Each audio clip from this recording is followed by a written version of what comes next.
Hi, I'm Michael Dowling. I'm a principal engineer at Amazon Web Services, where I work on developer tools. I'm also one of the creators of Smithy. And in this talk, I'm going to tell you about Smithy and how AWS is using it to help scale its API program. Smithy is a toolkit for building services and SDKs. It's used extensively at Amazon and AWS, but it's also open source, so anybody can use it to build their own services. And Smithy has its own interface definition language, or IDL, that describes services. And we call this the model. Everything in Smithy revolves around the model. It's used to communicate APIs as part of an API review process, and it's primarily used to drive code generation. In fact, code gen is the main motivator behind many of the design decisions made in Smithy. Along with the Smithy model, we provide libraries and build tooling that can be used to generate clients, servers, and convert Smithy to other modeling formats like OpenAPI. We open sourced Smithy relatively quietly in 2019 because we didn't yet have an end-to-end story for building services with Smithy outside of Amazon, but we wanted to get early feedback on the Smithy IDL. A few months ago, Smithy popped up on the front page of Hacker News, and I was able to answer lots of questions about it and some of its origins. And a few people stated that the origin story of Smithy was interesting and that it would find an audience. And that actually helped convince me to give this talk today. So, in this talk, I'll cover the origin story of Smithy. I'll give a tour of Smithy and some of its unique features. I'll talk about how we manage the API lifecycle at AWS, including some of our best practices like defining a model before we write any code. And finally, I'll talk about where we're headed next with Smithy. Before we dive into the Smithy IDL and what it can do, I want to talk about where Smithy came from and why we built it. First, let's frame some of the challenges that we have at AWS. So this slide shows almost every AWS service in the AWS Management Console. And I say almost because I couldn't actually fit them onto one slide. But at the time of recording this talk, we're at about 270 public services. And that's not to mention the tens of thousands of internal services we have within Amazon. So when dealing with this many services, we almost always need to think about how things will scale. And people often associate scaling with running a service or handling load, but it also applies to scaling API design, knowledge, and processes. We support the AWS CLI and SDKs in 11 programming languages across 270 services spanning nearly 10,000 operations. And we ship updates to these services almost on a daily basis. So being able to manage this much chaos didn't happen overnight. So how did it happen? Amazon has been making web services for over 20 years. So the way that we build services and SDKs today have their roots in very old frameworks that came before. So I did some code archaeology and I came up with what I think is a reasonably accurate timeline of important events and how Amazon builds APIs.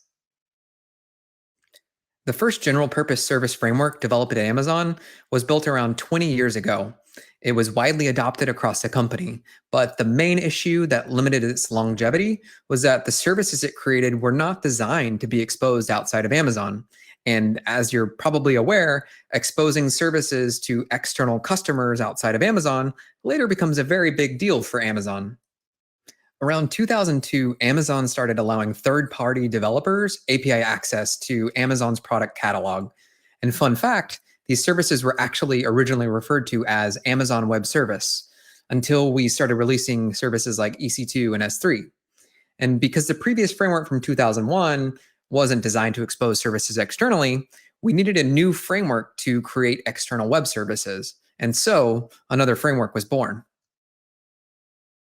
By 2005, we were working on several new services that we planned to externalize as part of AWS. And these early services wanted a framework that allowed them to share components and could be easily consumed externally. Unfortunately, the framework from 2002 had some architectural and performance issues, and so another framework was born. In late 2006, this article was printed in Business Week about Amazon's risky bet on cloud computing and how Wall Street wished that Jeff would just mind the store.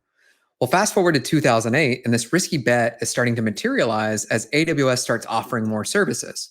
And at this point, inside of Amazon, there were mainly two popular homegrown frameworks in use, as well as various open source frameworks. And the service frameworks team at the time noticed that each framework had their own strengths and weaknesses.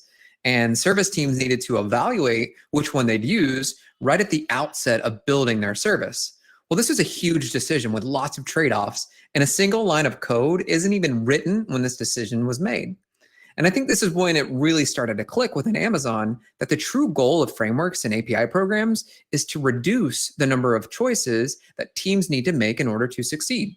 So in 2008, another framework was born. And this framework was far more flexible than the previous frameworks. And it could even mimic their wire protocols, which allowed these teams using older frameworks to migrate to it. And this was huge for adoption. And this group that made this framework, they also really nailed some of the core abstractions for modeling services. It was geared towards code gen and writing models to describe a service before any code is written. And Smithy is actually heavily based on this framework. In 2010, the first official AWS SDK was launched. It was .NET, followed by Java, and then by PHP. And prior to this, AWS offered mostly code samples and libraries, but our customers were telling us that they wanted a more streamlined and comprehensive tool for connecting to AWS. And they also wanted support for new services the day that they launched.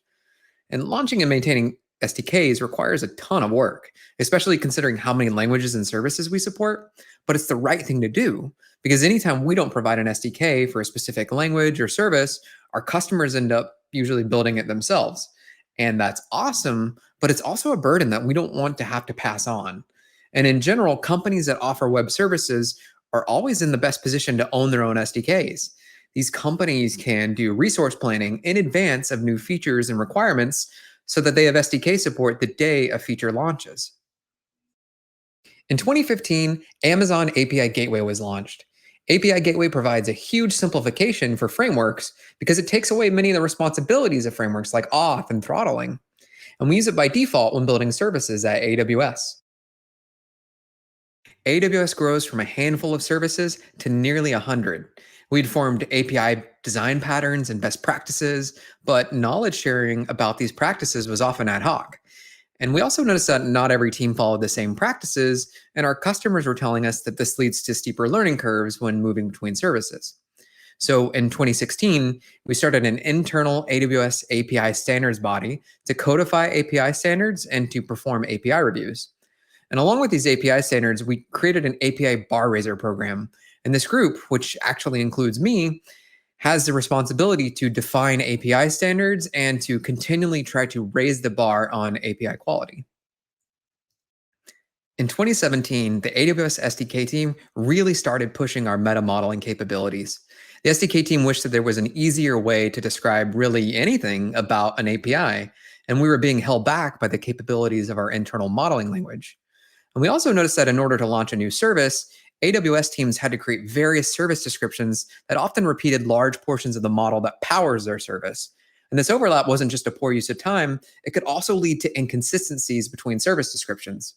So in 2017, at one of the SDK team's hackathons, me and another engineer created Smithy. And our goals were to retain the great parts of our internal frameworks, like being geared towards model first design and unambiguous code gen, while also incorporating meta modeling and linting as first class concepts. We actually ended up winning the hackathon on a Friday afternoon, and the senior manager of the team at the time asked us both to drop whatever we were working on and to start working on Smithy full time that Monday. And so we did. We plugged away at Smithy. We did tons of experimenting, lots of work to add compatibility layers within Amazon. We added extensions to Smithy to reduce the amount of redundant modeling that service teams were previously doing. And we added conversion tooling between Smithy and OpenAPI until finally we open sourced Smithy in 2019 and later tagged as 1.0 in 2020. Okay, so now that we know where Smithy came from and some of its motivations, let's dive into how it actually works. So what you're looking at here is an example of the Smithy IDL. It has its own grammar and syntax for defining the shape of your API. I think the easiest way to explain Smithy is to dive into an example of how we define a simple service. So let's do that. The service we'll define is called the broadcast service, and it's used to broadcast messages to all users of the service. So let's take a look at this line by line. The first two lines are mostly setup. They define the version number used by the IDL and the namespace of the file. And this line is a use statement. It allows you to refer to shapes from another namespace using an unqualified name. And this defines a service shape named broadcast. And a service is the entry point of an API. Client codegen, service codegen, open API generators, they all refer to a service and then generate stuff based on the graph of shapes connected to the service. This service contains a single resource named message. And this line adds documentation to the service. A triple slash is a special kind of comment that adds documentation to any shape that comes after it. And this line adds a trait to the service. Traits are used to augment shapes and to give them more context. So to give an analogy, shapes are kind of like HTML elements. They define the structure of an API, and traits are kind of like CSS. They add refinement and style. And this trait in particular defines the protocol to use when connecting to the service. In this case, it's REST-JSON 1. Smithy is protocol agnostic, meaning that the interface defined in the model can technically be used over IPC, MQTT, HTTP, or whatever. And the term protocol in Smithy is kind of an abstract concept. It just tells clients and servers how messages are transported and serialized. So here I've defined a message resource. Your resources in Smithy are pretty similar to how you'd think about resources in REST. They have an identity and various operations you can enact on them. So to reference a specific message, you need a message ID. It's one of its identifiers. And we can also define various resource lifecycle operations that bind operations to the resource, but with very specific semantics. So create is used to create a message using a server-defined identifier. So message ID in this case would be auto-generated by the service. And read is used to get the representation of the resource and all of its properties. Update updates the resource, delete deletes it, and lists all messages. So let's take a look at the create message operation first. So here we're defining an operation named create message. The HTTP trait is used to specify how to route this operation when using an HTTP-based protocol. And operations can define their input structure, output structure, and a list of possible errors that can occur when you call the operation. Here we've defined the input and output properties of create message. And the input requires a message and can take an optional token, and output returns a message ID. So an interesting call out here is the item potency token trait on the token member. This trait tells clients and servers that the token property of the input of the operation can be used to deduplicate repeated requests. So if you call this operation and it times out or something, you have no idea if it completed successfully. And using an item potency token can be used to guarantee that any side effects of the operation occur only once. So SDKs generated from Smithy, they'll automatically fill in an item potency token when they see it, and if one isn't explicitly provided. So let's skip over the read, update, and delete operations and go right to the really interesting one, which is list messages. So this operation is a GET request to / messages. And because this operation is used as the list lifecycle operation of a message, it has to be marked as read-only. In fact, Smithy won't let you omit this trait. List operations are used to list all messages, but what if there are a trillion messages? Well, it would be impossible for the client or the server to load all of these into memory at once. So lots of services use a thing called pagination. Smithy has built-in support for pagination, in particular, what's called cursor-based pagination, where a service gives a cursor to the client and the client uses that cursor on the next request. And then the service knows where to pick up from where it last left off. And if there are still more results that need to be returned to the client, they'll continue to return a cursor. And this goes back and forth until the entire result set has been returned back from the service. So the pagination trait in Smithy, it's used to indicate to clients and to servers that they need to account for this kind of truncated result set and that they need to send continuation tokens. So SDKs generated from Smithy, they actually provide pagination abstractions that can be used to automatically paginate over truncated results, often using like iterators or streaming-based APIs in different programming languages. When I try to build this Smithy model, I get a validation error. This operation uses the get method in the HTTP trait, but has the following members bound to the document, next token. Oh, I'm accidentally sending a payload in the body of a GET request, and that's almost always a bad idea because very few clients support it. Smithy actually has a ton of built-in validation like this. It helps you define good APIs, including how to avoid common pitfalls in HTTP-based services. So the fix here could be to add the next token input member to a header or to the query string. So let's bind it to the query string parameter named next token. And speaking of validation, Smithy has built-in support for adding custom validators. Validators are defined in the metadata section of the IDL. Here, I've defined a validator named standard operation verb that tries to ensure that all operations in a service use only one of the standardized verbs like create, update, get, or delete. So if I make an operation like make thing, then the model will fail at validation time with an error stating that operation shape make thing uses a non-standard verb make. Consider using one of the following verbs instead, create. This kind of validation is extremely useful, not only to ensure consistency across lots of services like what we do at AWS, but also within a single service over time. It's extremely valuable for new members of a team to know when they accidentally don't adhere to one of your API standards. So using Smithy to define an API reminds me a lot of like writing code in Rust. It's really picky about what you shouldn't do, but it's also usually right, so I take its advice. This is great and all, but you're probably wondering, but what does it actually do? Well, Smithy is also a kind of build tool that converts models to other things like code or even other models. So to build a Smithy model, you can use the Smithy Gradle plugin or the CLI. Smithy generates code like this in multiple languages, including TypeScript, Go, Rust, Kotlin, Swift, and many other languages soon to come. In addition to client code gen, we're also going to release service frameworks for multiple languages, including TypeScript, as our first server-side language. Smithy generates open API models as well. So the Smithy model we just covered, which is shown here in its entirety, would be about 100 lines of the Smithy IDL, and it would generate about 180 lines of an open API. And this is a huge advantage that we found for using Smithy. It helps you to avoid common issues and pitfalls in HTTP, like sending a payload for GET requests or forgetting to paginate list operations. And it does this succinctly. This open API is not only longer, but it's also missing some context that we had in the Smithy model, like item potency tokens and how an operation is paginated.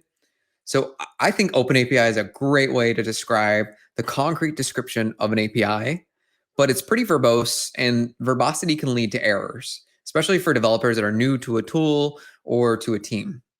And so I tend to think of Smithy as a kind of abstract high-level language for defining APIs, and open API is more like assembly that Smithy can be compiled to. I want to talk quickly about what I think is the most powerful feature of Smithy. It's Metamodel. A metamodel is basically the model of a model, and Smithy's in particular is reflexive, meaning it's defined within itself. So those traits we talked about earlier, they're actually defined in Smithy. So let's take a look at one of Smithy's built-in traits. Here's the definition of the required trait that you saw earlier. A trait is defined just like any other shape, but they're marked with the trait. A great name, I know. And this trait tells Smithy that the shape can be applied as a trait. So the selector property of the trait uses a DSL that tells Smithy exactly where the trait can be applied. And because Smithy's model is completely normalized, we can do really advanced stuff like these selectors that traverse Smithy's graph of shapes using name relationships. And this selector tells Smithy's validation layer that the required trait can only be applied to members of a structure shape. And because traits are just specialized shapes, you can also apply traits to them. So for example, here, we've applied the tags trait. And this tags trait, it uses a particular tag named diff.error.add, which tells Smithy's diff tooling that it's an error to add this trait to an existing shape. That's because marking something that was previously optional as required is making it more restrictive, which is a backward incompatible change. And Smithy's diff tooling will look at every trait in the model, analyze its diff requirements, and automatically warn you if you make a breaking change. So traits are an extremely powerful feature of Smithy's meta model that allow for tons of extensibility and new use cases. And we use them all the time in AWS whenever we need to add some new functionality to our clients or servers. Let's talk a little bit about how we use Smithy at AWS and how we manage such a massive number of services and clients. So, the vast majority of the time, service development at AWS starts with defining a model of the service. In fact, Amazon has been using a model first API design approach for nearly 20 years. We start with a model that describes the service before we write any code. We call this model first design. And the opposite of model first is code first, where a model is inferred from code. And writing a model first gives us a shared vocabulary so that we can use it to discuss the API and, more importantly, the customer experience of using the API. We can discuss use cases and iterate on them without having to understand code or refactor code. And in a way, defining a model first, it's a lot like what we call working backwards at Amazon, where you start with the desired customer experience and then you work backwards from there. And here we're starting with the desired API and workflows, and then working backwards towards implementing it. We try to kick off API reviews in the process as early as possible, ideally before any code is even written, because the earlier the feedback is offered, the easier and cheaper it is for teams to incorporate it.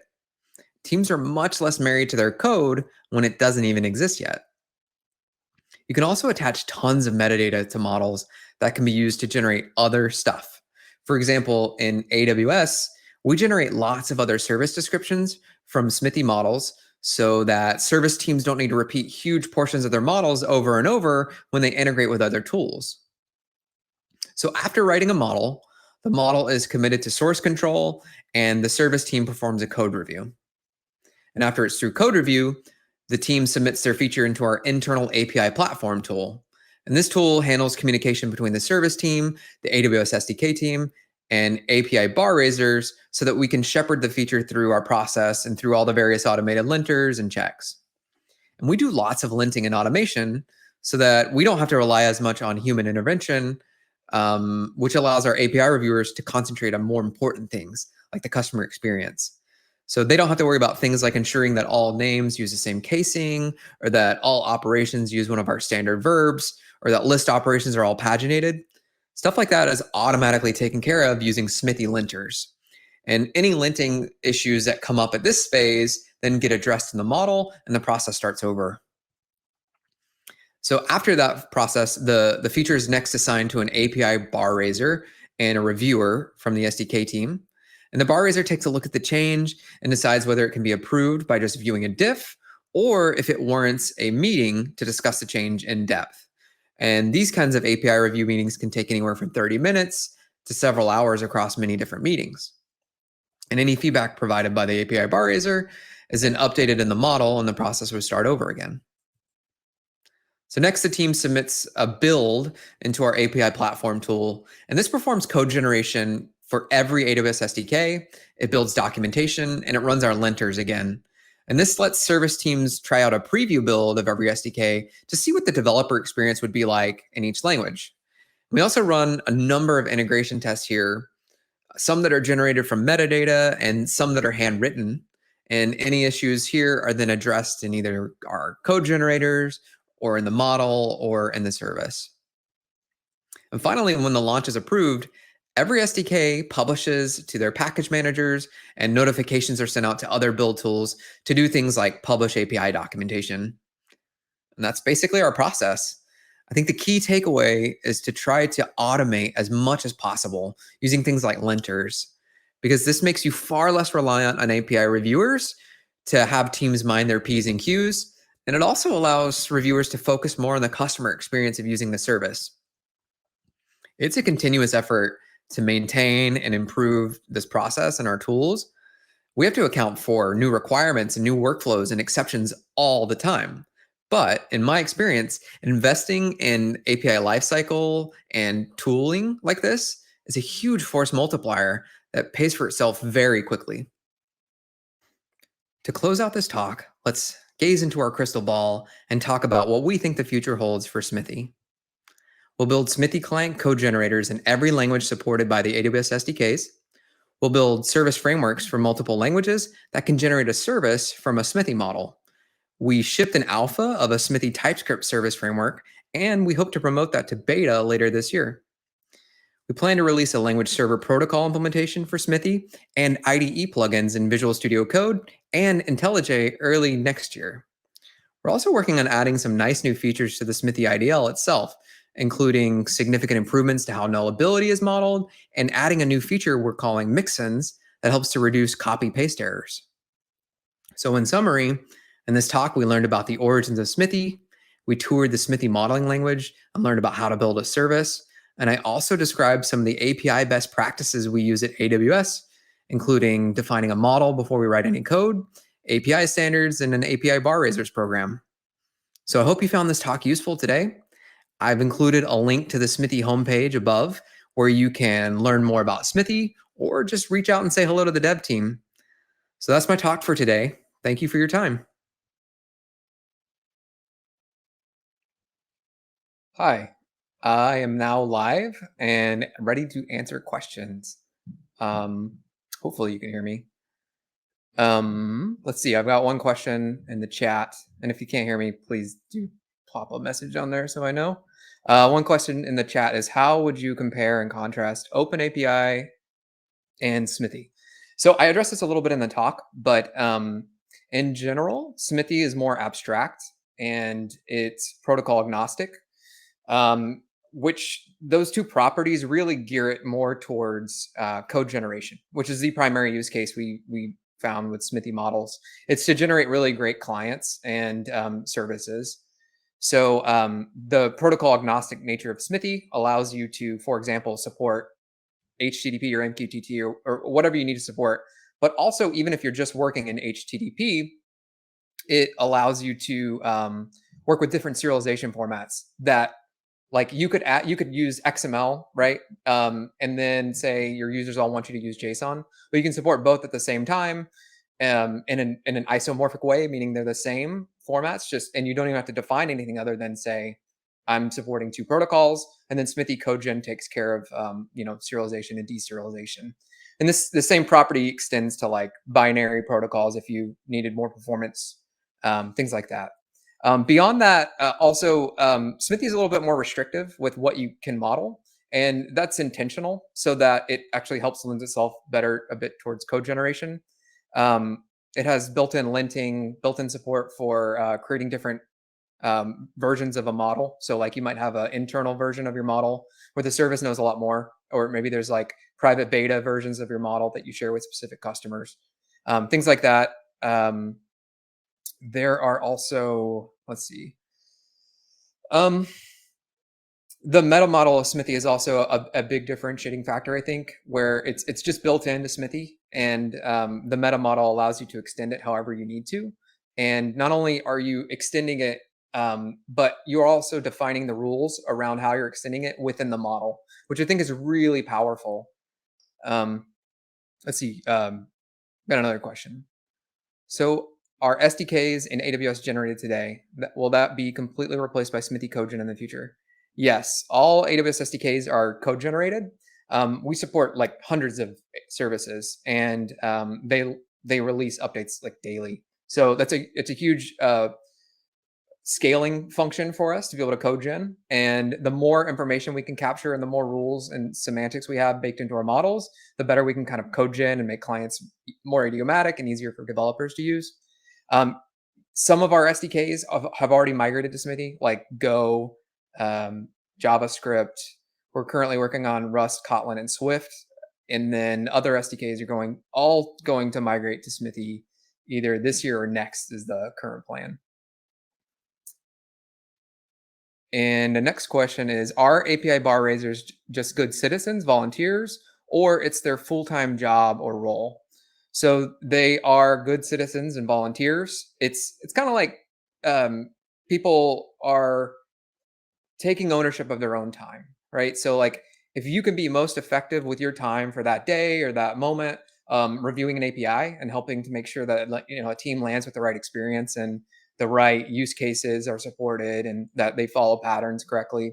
Like, yeah, that's how you kind of like figure it out. And I think that there's a good culture around that where people will, like, management of those of employees that do volunteer their time fully understand and know how important it is. But beyond that, there are also people that are full time working on the tooling and ways that we help to further scale the program beyond just the API bar raisers. Are there examples or sample SDKs? Are the examples samples for SDKs auto-generated, or is there a manual intervention to write doc samples for different languages? They are auto-generated from traits that are added to the model itself. And like the AWS API documentation is auto-generated as well. And yeah, that all comes from the model, and that's kind of the point is we're trying to automate as much as possible from the model to generate things based on the metadata that you add to it. And I think I'm at time, unfortunately, but these are some really great questions, and thank you for those, and thanks for attending the talk today.